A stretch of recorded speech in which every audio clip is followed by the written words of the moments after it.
Things First is sponsored by Ram Trucks, built to serve. All right, we'll get to Joel Embiid in just a second, but first, a little pat on the back. CP3, what a night from him. Hits the contested triple here. Then Nick, check out what's next. A little tap on the gluteus maximus of Robert Covington. Bang. Wild. Oh, here's the thing. This is because CP3 had just gotten a tech ridiculously late in the fourth quarter of a playoff game. So I feel like the only plus side to that tech was he knew he could do this with impunity. I mean, he 3 minutes left, now tied playoff game. He's like, there's no chance they're throwing me out, so I can slap you right on the butt. I think it's a heady play by the point guard. It's a great go play to the other side so you don't get a tech. Right, exactly right. Go ahead, Wild. What, Wild? No, at that point, D'Antoni has to be like, you know what, you can't guard him anymore. And we should stop switching because he's going to eat your lunch, which he continues to do for the rest of the game. As soon as someone slaps you on the fanny, you lose that defensive assignment. They had nobody who could guard him, unfortunately. What? Terrible. On to the most improved player, Pelicans All-Star Brandon Ingram picking up the award. Great first season from Brandon Ingram, averaging 24, 6, and 4 Wilds.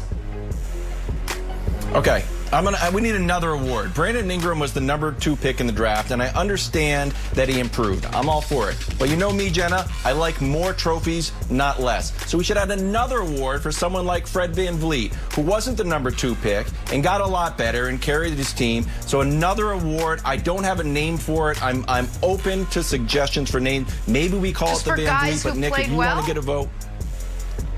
No, I get it. Most improved player, Wilds is saying, should be a he came out of nowhere type of thing. You didn't have these expectations.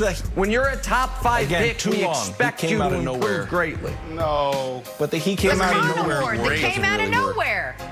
Con Award. Jags jersey collection up next. Check out this fan's collection of all the Jaguars players who are no longer Jaguars players. Brandon?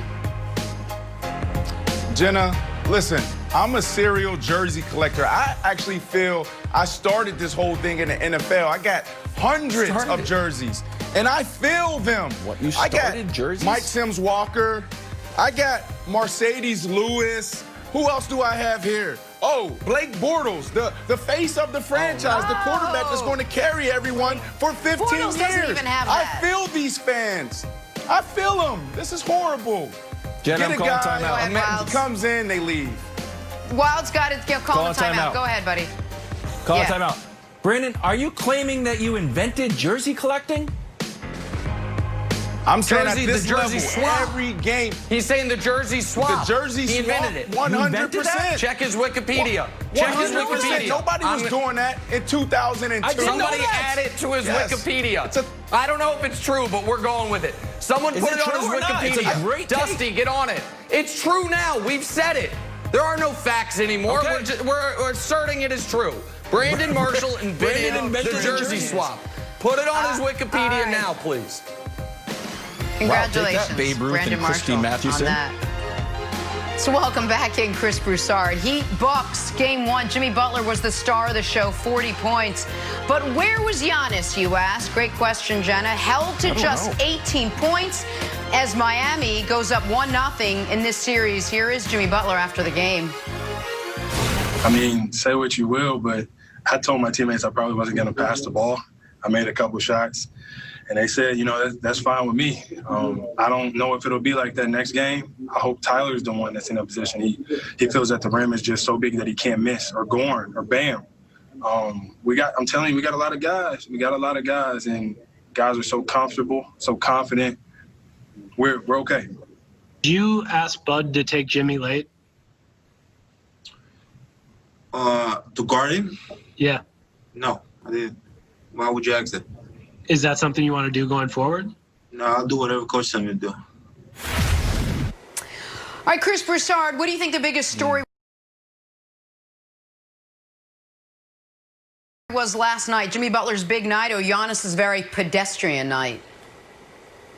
Well, I got to give Butler props. I mean, he was fantastic. He's just been terrific in Miami all year. We all know his history. He's been a lot of trouble in different franchises, including Philadelphia last year. but he has been great in Miami. And I got to say this. I had him on my second team All-NBA ballot. I can't believe some guys didn't even have him on All-NBA on their ballot. Some guys on this show. So I just had to throw that out there. But as great as Butler was, he did set a great tone for game one of a series, right? Go out, get the upset win, score 40. Great tone for the rest of the series. But I'm going to say this is about Giannis because this could happen a couple more times in this series. And that could – I'm sticking with my pick of the Bucks in 7. But this could happen a couple more times and cost them the series. They are now 1-3 against Miami this year. And they've got a guy in Bam Adebayo who can give Giannis a little trouble. But more importantly, they close in the paint, which we know is the strategy against Giannis. Milwaukee has created some things to get him open. But Eric Spoelstra is a great coach, and he's able to counter those. So they have got their hands full with the Miami Heat. That's for sure. So here's the problem. Jimmy Buckets was great. He somehow goes from being a terrible three-point shooter all year to just unbelievable in the postseason. He did it in the series against the Pacers, and he did it again last night. 40 points, playoff career high for the best coffee maker in the bubble, Jimmy Butler. But he was not the story. The story is the Bucks. This was the first important game the Bucks have played in about 465 days. This is the first real game they've played since they walked off the court against the Raptors last year, losing 4 in a row when it looked like they were on a beeline to the NBA Finals. So it's the first real test for Giannis in over a year. And I love the guy, but he failed it. He had 9 points after the first quarter. He had 4 points in the final 21 minutes. He made 3 shots in the restricted area. And Giannis, who is the most arguably likable guy in the entire league, had, I would argue, his first kind of prickly press conference moment, where it's like, why you ask me that question? And that's not what you hear from Giannis normally. And I actually don't care if guys are rude to reporters. I do care, though, what it gives you a window into what they're feeling. And I'll tell you what Giannis is feeling. A little anxiety, a little nervousness, a little, oh no. Like, a little pressure. It's not going to end this way this year. And so, Brandon, you said before the series you thought the Heat were a terrible matchup for Milwaukee. I thought they were a tough matchup. I thought Milwaukee'd still win this series in 6 or 7. But right now, Milwaukee and Coach Bud need to make some major adjustments, or else, I said it was the first big game Giannis has played in over 450 days. If they don't make major adjustments, the story might become, was this the last games Giannis played with this franchise? Because that is where this conversation goes immediately, Brandon, if they lose to the Heat this round. Wow. Wow, that's a take. But listen, this is more about Jimmy Butler and the Heat than it is about the Bucks. 2 things that stand out. Number one, the Heat are the only team in the East that beat this team 3 times now. No other team has beat them twice, right? And then 2, I think about Jimmy Butler. Could there be a better fit for Jimmy Butler? We talk about his past aggressions and his relationship with other teammates and other teams. But a player like this, all they want is structure. They want discipline. So when you think about Jimmy Butler and the success they're having, we shouldn't be surprised. They've done it all year.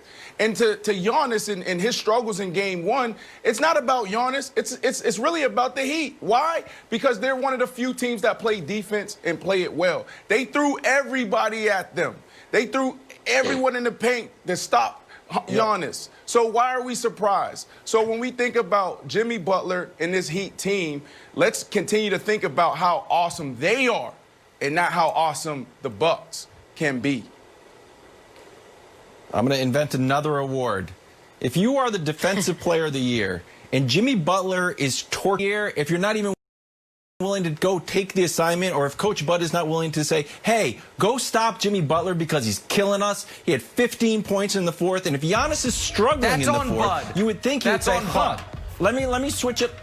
But Nick, you were just talking about how Harden should go grab the ball from Westbrook. Yep. If you are the face of the league, one of the faces of the league, like, yo, I got Jimmy. That's what superstars do. Like, I got him. I'm the defensive player of the year. But that's what lighting us got up. it.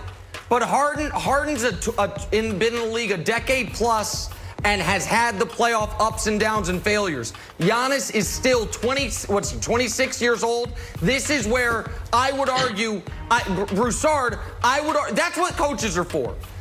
Maybe you're right, but Giannis has not gone outside of the system at all. He's been doing what the coach tells him to do.